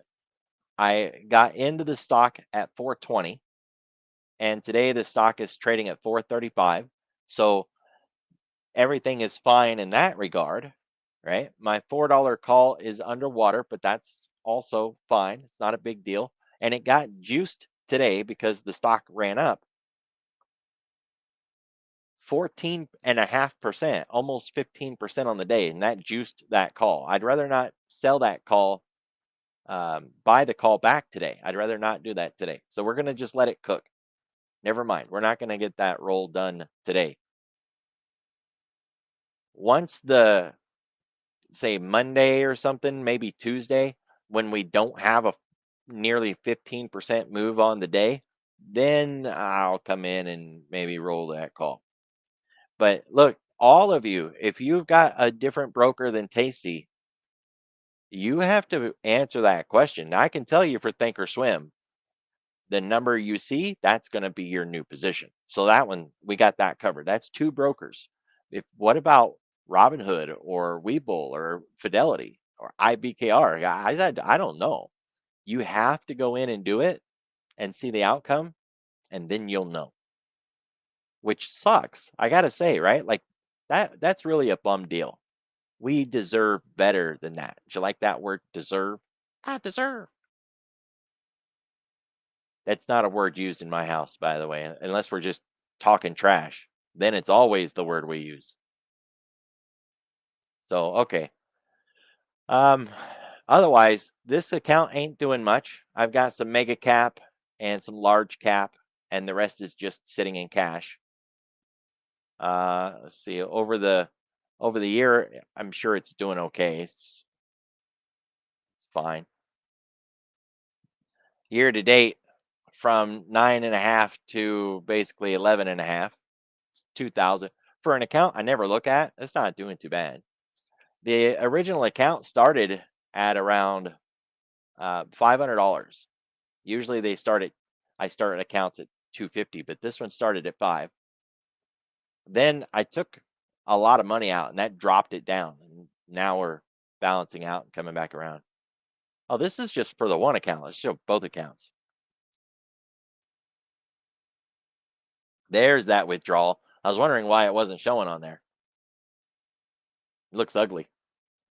But I'm working my way back up.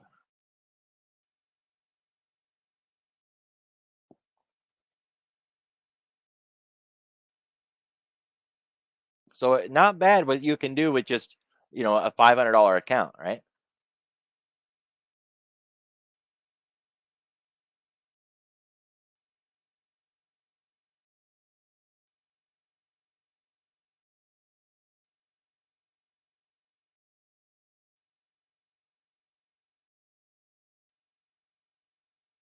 And don't get me wrong, I like Fidelity for those LTH, right? Long-term holdings, but it's not. And the name of their Active Trader, Active Trader Pro, it's not an active trader platform. You know what I mean? Like, if you're wanting to be a proactive day trader, swing trader, don't go to Fidelity. They're not designed for it. They have some fantastic tools though on that Active Trader Pro platform that are built in just doing the work, and it's really nice, but the execution sucks. You got to fiddle around with all these boxes, and it's just horrible. But for the long term account, I like it. I was shopped around and I chose them right after a. It wasn't like, when you're new and you just don't know any better and you go open a broker. That's not how I got Fidelity. I got them after years of trading, and me and the wife wanted to open another account for like holidays, vacations, that sort of stuff, and like let's shop around and see what we like. Picked Fidelity.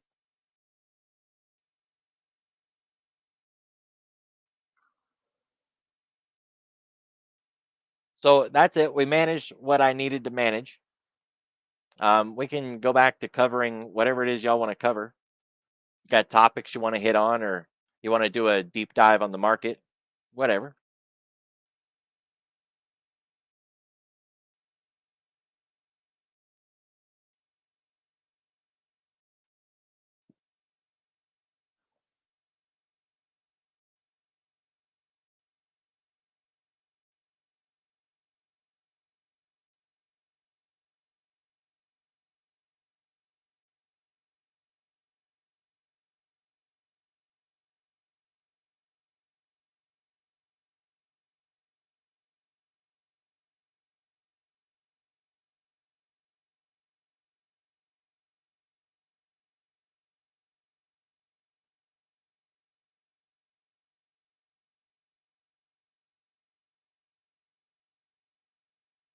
We haven't resolved that top yet, by the way, guys. I think it was Monday. I was talking about how um, we have to come off of the low before we can call a low. And until today, we had not come off of that low. And so we had not yet set that higher low. But now we have, right? So there's the low, and here's the higher low. And that's fantastic. And we had the high, higher high, higher high, but we have an unresolved level here. It's not yet a higher high. It's not even a lower high. It's just on the move. And until we resolve that, we don't have some answers, right? We got to either break through here and put in a new high, or we have to fall away far enough that when we look back, we go, yep, that was a lower high. It can't, like be sitting up here Monday. We wouldn't know. You know what I mean? When we were falling for the last 5 days, that wasn't our new higher low, and that one wasn't, and that one, and that one until today. Now we have our higher low. So we need to deal with that high side now. And it is a TRB, but it's given almost the entire thing today. So the TRB is already done, which is one of the reasons I like TRBs, right? Because you can get the whole shot done in a single day. There's a guy on YouTube that was doing videos, and I'm gonna screw it up, I know, but let me try to call what he called these popcorn pivots. I think that's what he called them. They're kind of funny, but listen to his logic here. All right, I'm gonna lay it out the way he laid it out.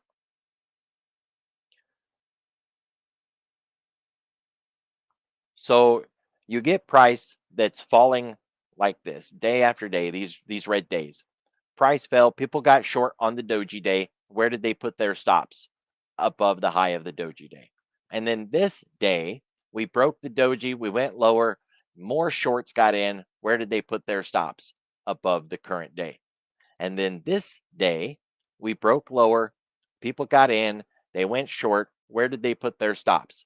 Above the current day. All right. So we've gotten that far. Then now this day, people are doubling down because we got lower than the previous day's close. They pile in more. They're getting short. Where are they putting their stops? Above the day's close. And then boom, this happens. So what's happening during the day here? His argument is that on a day like this, after all these stops are piled in overhead, remember these are short traders, so these stops are longs. They're long buy orders. Once we start to break out and run, that triggers a bunch of buying in buying that had already started to make us drive higher, right? So that fuels us up into the next level of stops, which are also buy orders. And that drives us up even higher into the next level of buy orders, which triggers us up even more. That's his analysis of this sort of setup, right? Which I thought was really cool too. But if I can remember the guy's name, I'll tell you. I gotta find him over the weekend. I'll post the link to him, or at least I'll put his name in the chat. I don't remember his name at the moment, but so we got a couple of requests. Let's start with team. A diagonal on team would first start with what's the options look like? All right. So we come out, look at the options statistics. Oh, 7,000 contracts traded today. That's really light. That's really light. When it comes to trading options, one of the first criteria is, does it have any liquidity at all? See all these NAs, NAs, NAs, NAs? That means nobody traded it, right? So all these strikes, we don't even have 1,000 contracts on one. Not one has a thousand contracts in volume. What about open interest? I mean, maybe there's some open interest around here somewhere, right? Maybe.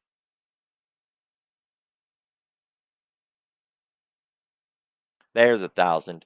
We found them. A little bit of open interest. So could you do a diagonal on this? You could, but it's junk. And the problem with trading junk is it becomes a habit. Like, oh, it's okay. It's only one beer. What's one beer gonna hurt? The next thing you know, you're spending all your money at the bar. It's a bad habit to trade trash. Now, if it all works, you'll be fine, kinda. But you're going to have a hard time getting in. You'll have a harder time getting out. And that's an issue. Then there's the width of the contract here. All right. They're $5 wide. That's the bare minimum is $5 wide. That's a lot of room to slip in the middle. It's just really dangerous to do. You can do it. But if you're going to trade something that's $5 wide, you definitely want it to be liquid. Right. Then there's the bid ask spread itself. So when you start piling up this issue and then that issue and then that issue, and then you look at it and you're like, do you really want to trade this out of all the good stuff that we could trade out there? You really want to trade this? Usually the answer is, nah, I think I'll just trade something else. And it sucks to say that, right? Because a lot of times you look around and you're like, but I don't see anything else that I want to trade. And I want to trade. That's what I learned. I learned to trade so that I could trade, not to sit out. So I get it. It sucks to hear that answer, but I like my money more than I like to trade. So if it's a bad trade, I'd rather just sit out. Let liquidity guide you and you will do better, right? But if you handicap your position by dealing with illiquid stuff, you're you're tying one of your hands behind your back, right? You're deliberately making your trade more dangerous. And we want to avoid that as much as possible.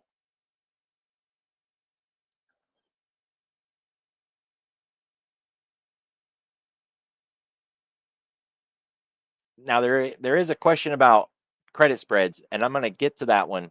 But let's look at Google real quick because Google will be cheaper than the discussion about Google will be faster than the discussion about verticals. Doing a spread on Google to the upside using 210, 215 for 819.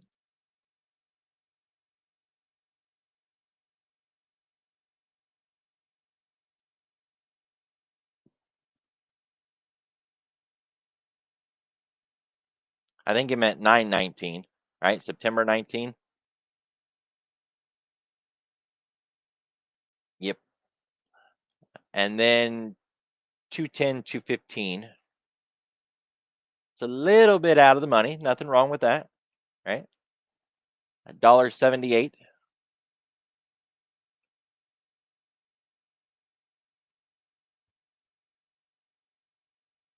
This is the loss side. Max loss is $178. And this is the profit side, which is $300. It's a $5 wide vertical. We always know what the risk is because it's literally what we pay. And we always know what the max profit is because if it's $5, that's the most this trade can make.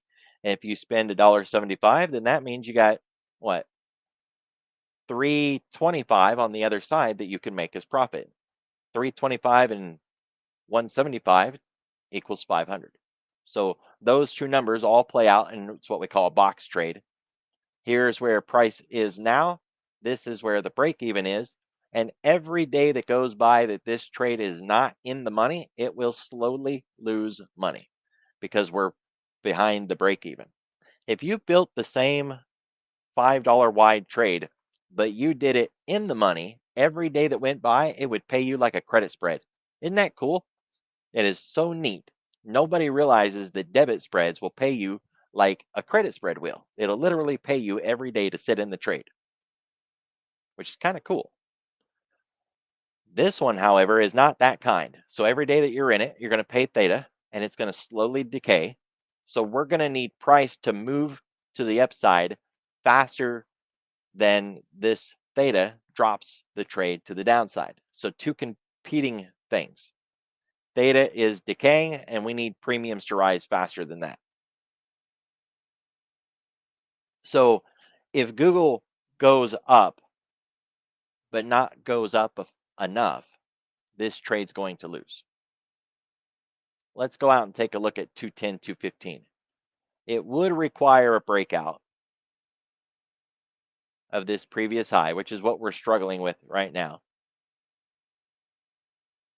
And because you're starting it out of the money where you are, if it rejects this level and falls, this trade is going to lose more money faster than another trade that I'm going to show you here in a moment.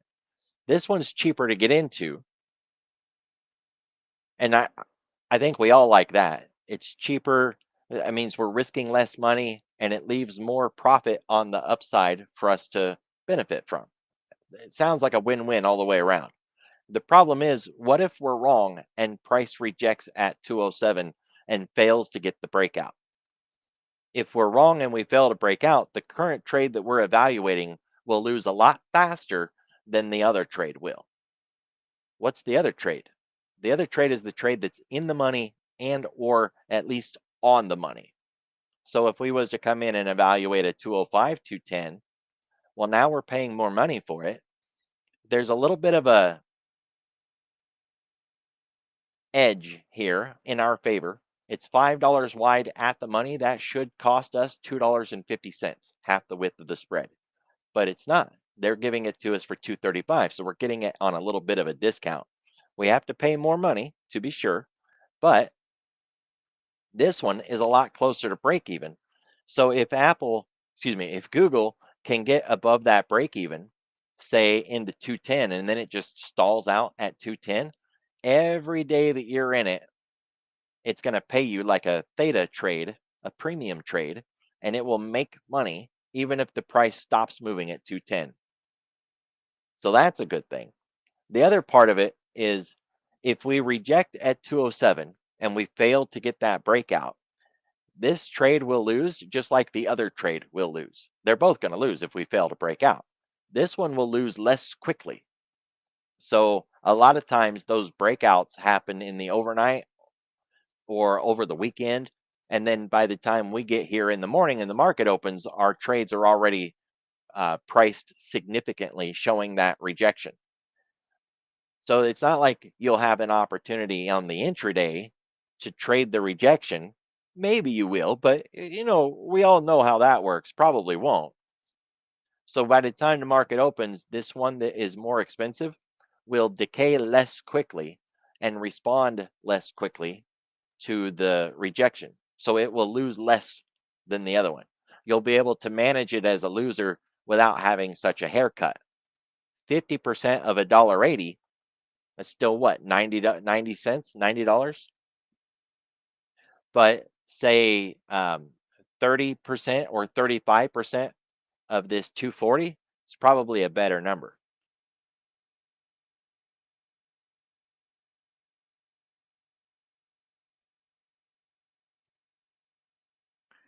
Not much, right? And I'm throwing some napkin math out there. That would lose 84 cents versus 90 cents. And both of those numbers are a bit of a hypothetical, but it's the idea of it. Now, you can still take either one. You can do the one that you have. It doesn't really matter in the big grand scheme of things because the main hangup is, are we going to get that breakout or not? If you don't get the breakout, well, it's toast anyways. It doesn't matter.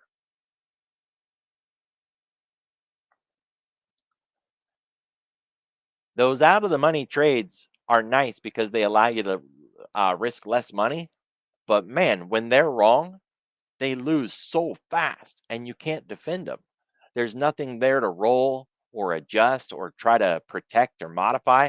They're just smoke, man. And then they hurt. So while it's more expensive to get in the money or at the money trades, a lot of times it's the better defendable position or the one that'll just lose less money.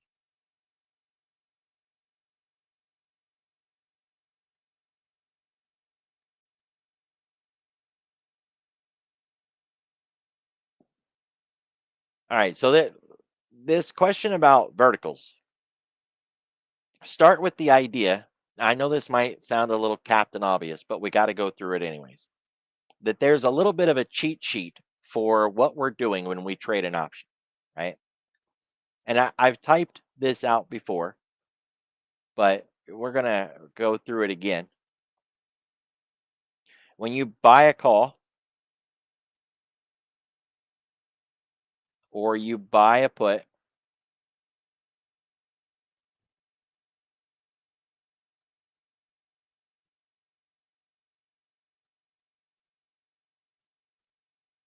we don't want to get hung up on the option itself per se as the product. We could be trading baseball cards or we could, be trading rocks in the yard, seashells. It really doesn't matter, right? It's not stock or options or seashells or anything else. It's just, I'm going to buy this thing to open or I'm going to sell this thing to open.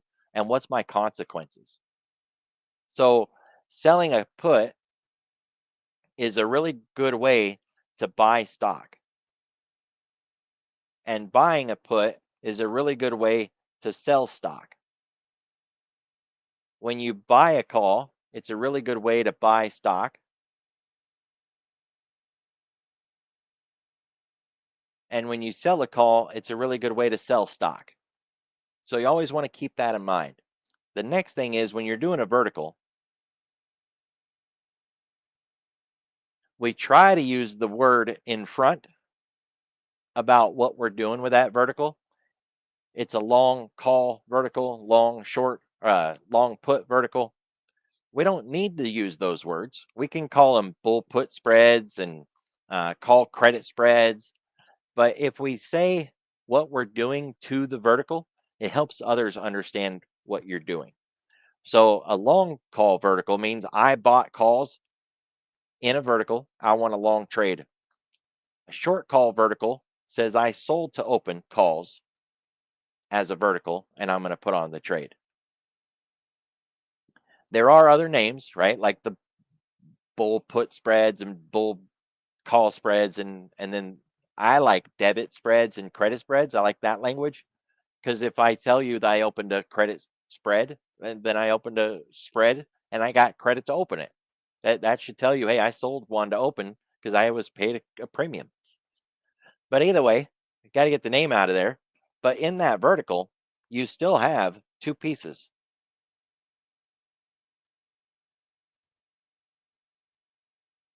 your long one and your short one.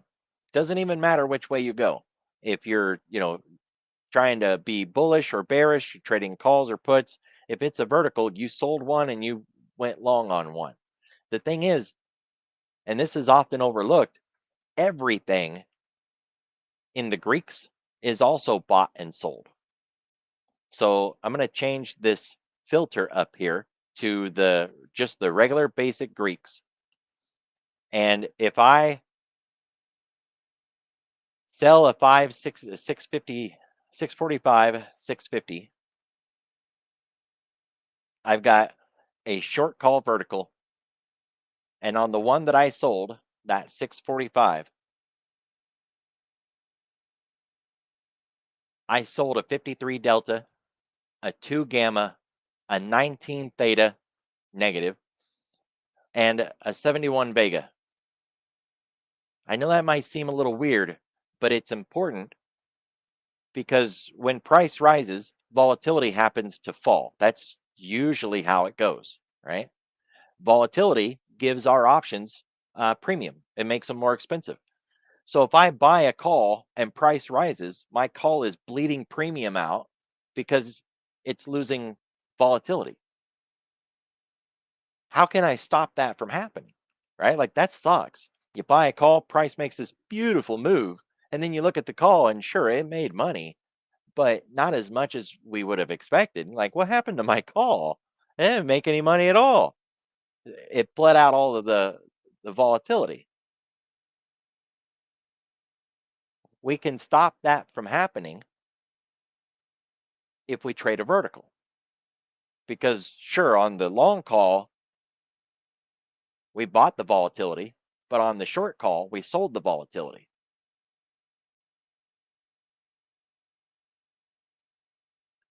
So if we look at the 650, and we want to focus on that Vega for a moment, that's our volatility, right? We're buying a 71 vol and we're selling a 71 vol. They're going to cancel each other out, which means if I buy this call credit spread, call vertical, if I had bought to open it, I would get no volatility impact on that run up unless I held it and we got close to expiration. Because when it gets close to expiration, these numbers will be moving more independently. But we're 28 days out and they're the exact same number. Even now, as the sell to open, I'm still canceling out all of my Vega risk. So, whatever happens to volatility, for the most part, will pass me by. And this trade is going to respond more based on theta because it's sold to open and on price action. But the thing about theta, one of the other Greeks, the time Greek, is we sold a 19 and we bought an 18. So sure, we've still got theta decay, but we slowed it down drastically. Now it's 1 penny. If we had just sold the short call all by itself, we'd be losing $19 a day to this thing. Now we want to lose money, right? We sell to open, we want it to decay. We want to lose money when you sell to open.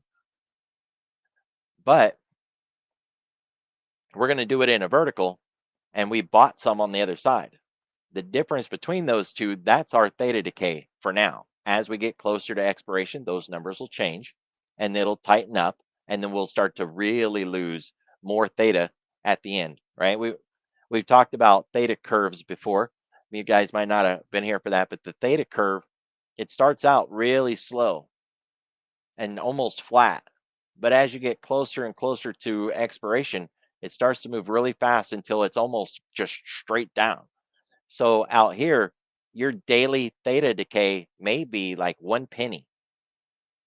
And after being in it a month or two, it might be like $15 a day, 15 pennies. Man, as you get closer to the expiration, your theta can be like $1.75, $2 a day. Like it will really pick up. So you're shunting that decay by buying one side and selling the other side. And I don't bring any of that up to confuse you. It is important to understand when you're doing a vertical why we would do the vertical. A lot of people say, well, I'm just doing it because I want a smaller trade.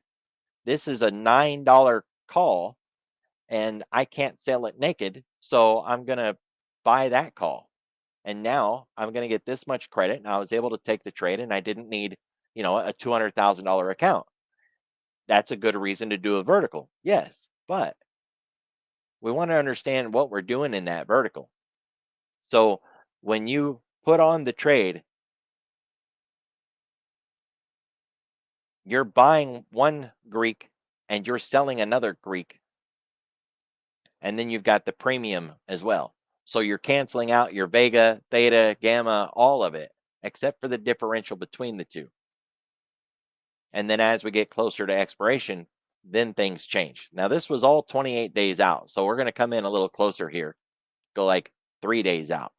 And we'll look at the 645, 650. Well, now we're looking at a completely different set of numbers. We got a 23 Vega and a 9 Vega. So we'll be getting volatility impact on this trade. The theta decay is completely different too. We're taking 21 points of theta decay every day. And that's a good thing because we're selling to open this. But now you know why this trade will lose money really quickly, right? As opposed to a trade that had 30 days to expiration. This has 3 days to expiration. This thing will bleed money very fast if we're right. If it gets run over, though, this thing is going to swell up and crush us. It'll hurt really bad, really fast. So, those Greeks, as much as it seems really obvious that, we are buying one and we are selling one, I've noticed that most people don't grasp the logic that they are also buying and selling all of the Greeks that way too. And now that we've got that out of the way, when you're shopping around on verticals, the question is what stocks to use them on. Trading options for me is all about liquidity. If there's no liquidity, I really don't want the trade. And sure, I break that rule as much as anybody else. We can trade anything that has options, but we shouldn't want to. And especially if you're new to options, leave the illiquid stuff alone. So you only want to do verticals on things that are liquid. Liquidity is easy to define, but it is not a bumper sticker definition, right? Like baby on board. That's short and sweet and simple. One sentence. I got you. We understand the risk. Baby on board. When it comes to verticals or even just options, how do we know it's liquid? There's a really good answer, but it's not a short answer. Does it have weeklies? That's a good start. How many options were traded today? That's another really good start. My think or swim froze. Come on, baby, you can do it. There it goes. Just had to talk nicely to it. SPY had 9 million contracts traded today. Now, there's no hard and fast number, but less than, say, 20,000 should give you pause. SPY is the best thing you can ever get, so you're not going to find things that match SPY on a day to day basis. But you can go and look at really commonly traded things like Google, Amazon, Apple, Meta, Microsoft, and look at what their average daily volume is. They're running in, triple digits. You should be able to find at least 20,000, 30,000. Another way to define liquidity is how many expirations do I have? If you bring up a stock and there's maybe 10 expirations, that's a little bit of a concern. Open up those strikes. How wide are the strikes? Less than $100, you should have $1 wide and 50-cent wide. less than $500, you should have $2.50 wide and $5 wide. So if you open up a $300 stock and it's got $10 wide strikes, run. Don't even mess with it. It's another sign of illiquidity. And speaking of strikes, you should see a lot of strikes and good strikes, not a bunch of strikes that just have 0, 0, 0, 0 out here, right? Because that just shows that there's a lot of bag holders and nobody's in it, nobody's trading it. So all of those are signs of liquidity. And then the bid ask spread. How wide is the bid and the ask? Now, Google's an expensive product, it's got expensive options, and it's 10 cents wide. That's not that bad for Google. But if this was, say, a $20 company and it had $2.50 wide strikes with a 10-cent bid ask spread, that would be really bad. And we could put all those pieces together to define liquidity. So, what stocks to use verticals on is liquid stocks. Now, Marziti added to my scan maybe 2 months ago with this really good insight about 24-hour trading. So I'm going to take that off for a moment and say the basic scan is to use penny increment options. And what that means is options don't always trade 1 penny at a time, right? If you look at something like the SPX moves in increments of a nickel. So every 5 pennies, there's nothing smaller. You can't trade the SPX 1 penny at a time. So what Thinkorswim did is it built a watch list of penny wide options, which is kind of cool.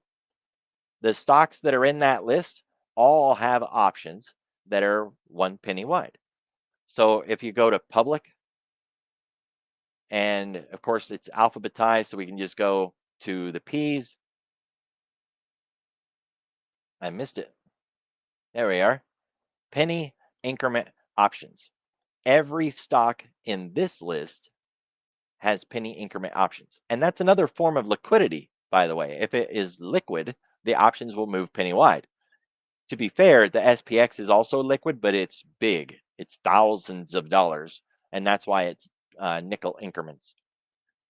So we converted that information to a scan and said, I want to scan for stocks in the list that is penny increment options. But we can add to that and say intersect that with anything that has weekly options. Because remember, if it has weeklies, it's very likely to be a more liquid. Between these two, any name in that list should be relatively liquid. We made some changes to this a while back. So I'm just going to hit reset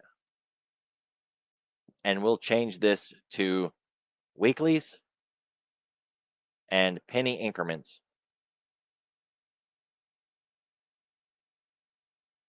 335 names. That is your pool of stocks and ETFs to trade. 335 stocks and options, stocks and ETFs. Now, that doesn't mean that you should consider every one of these liquid. You would still want to go in and look at the options chain and validate their liquidity, or at least verify that liquidity by looking at the bid, the ask, open interest, how many strikes, all the things that we just talked about. But that is your shopping list. And once you've created that list and save it, then you use that for all of your scanning. If you're looking for, moving average breakovers or breakouts into all-time highs, whatever it is that you're scanning, you would use that as your scanning pool. Now, when it comes to going long or short in options, should I buy to open or should I sell to open? Generically speaking, if IV is low, you want to be selling, you want to be buying to open. So long call verticals, long put verticals. If volatility is really high, you want to be selling to open.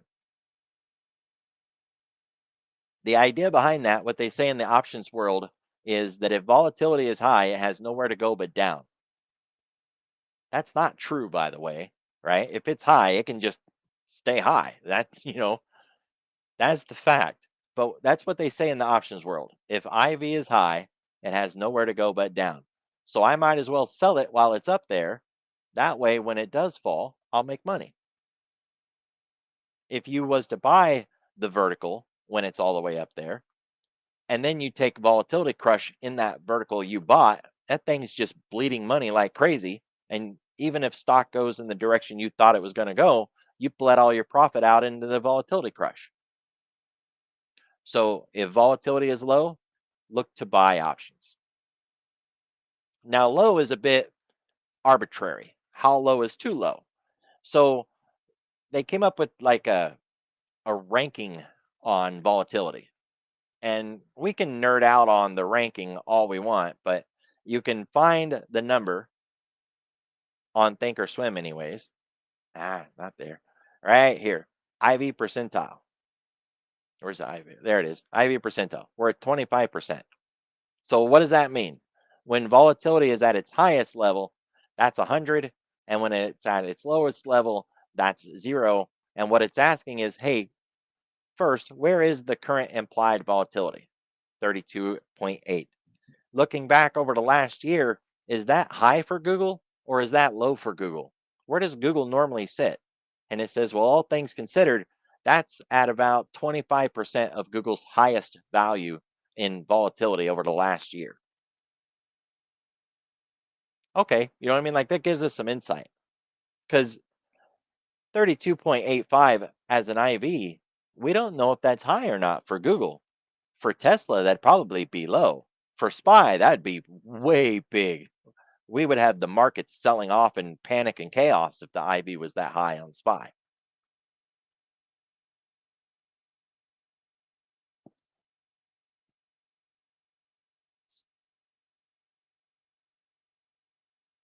So that's how you approach buying, trading verticals is make sure it's liquid, and then to decide if you should sell to open or buy to open, look at the IV.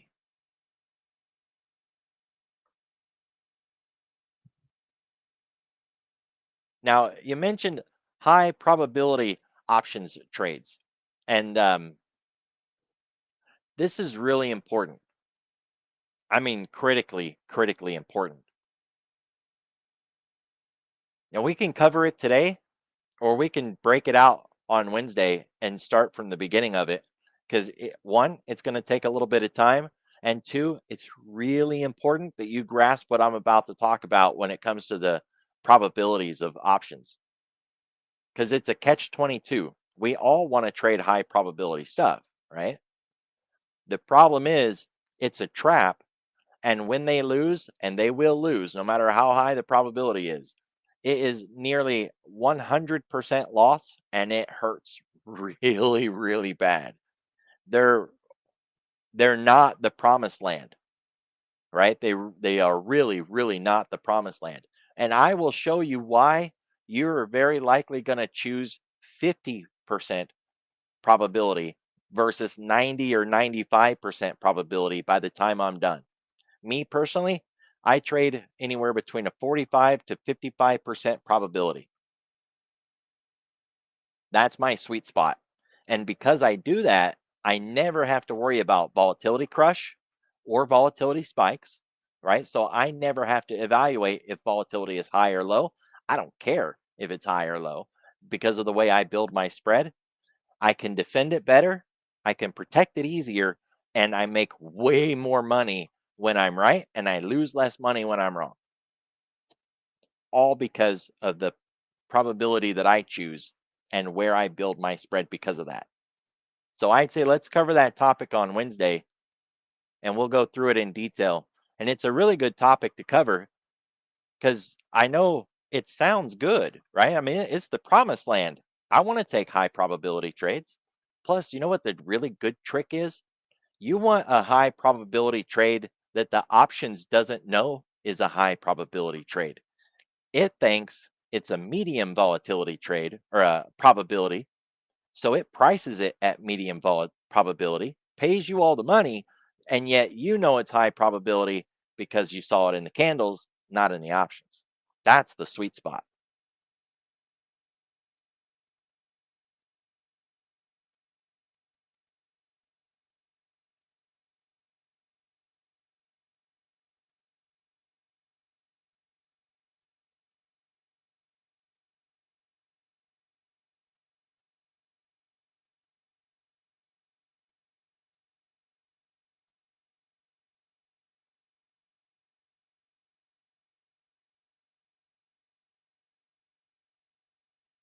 All right, guys, let's call it a wrap then. If you guys got questions, we can stick around and get the questions done. Otherwise, I'd say let's get the weekend started.